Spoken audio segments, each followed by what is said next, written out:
Shalom à tous, Baruch Hashem, on a le zchut de reprendre le jardin de la foi de notre maître, le Rav Shalom Harouche, qu'il ait une longue vie en bonne santé, Bat Hashem.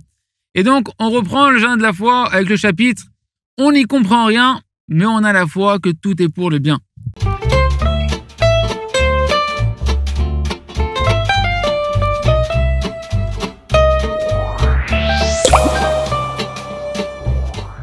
Dans la section hebdomadaire de la Torah, Parashat Mishpatim, dans le Sefer Shemot, chapitre 21, là-bas, il y a un verset qui nous explique un petit peu les lois qui vont gérer lorsqu'une personne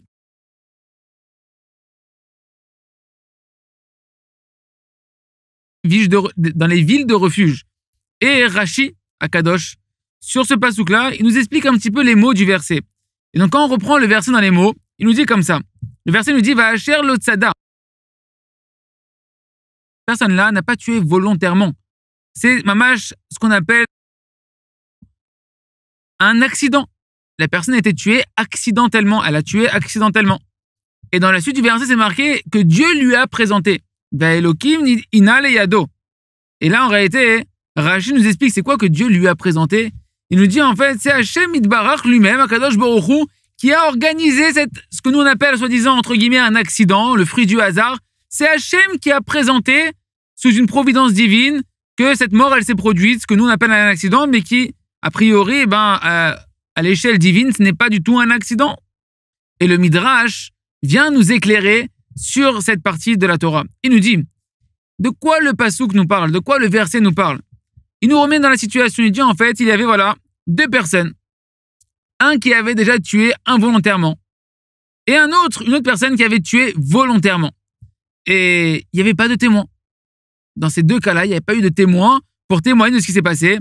Et donc, celui qui a tué volontairement, normalement, il aurait dû être passible de la peine de mort, mais il n'a pas pu être tué en étant accusé de meurtre.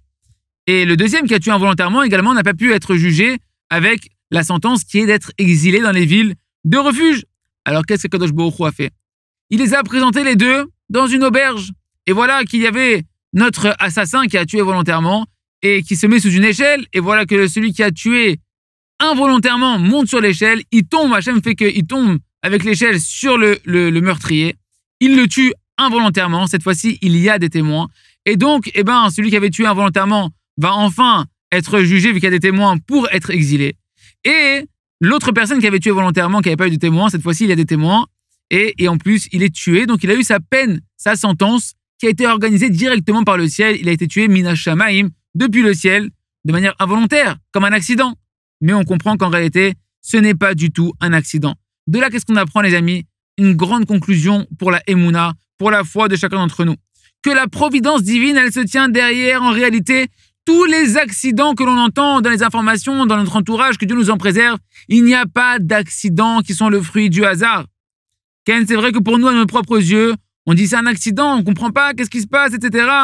Le pauvre, il a rien fait, il a été tué, il a rien fait, pourquoi il est tué? Pourquoi il est tombé sur lui, il l'a tué? Mais en réalité, nous on comprend que même si on n'y comprend rien, tout est pour le bien. Kadosh Baruch Hu, il organise tout ce qui se passe, tout est après un compte très précis et une justice très très rigoureuse dans les moindres détails, et il n'y a aucune erreur dans ce monde-là.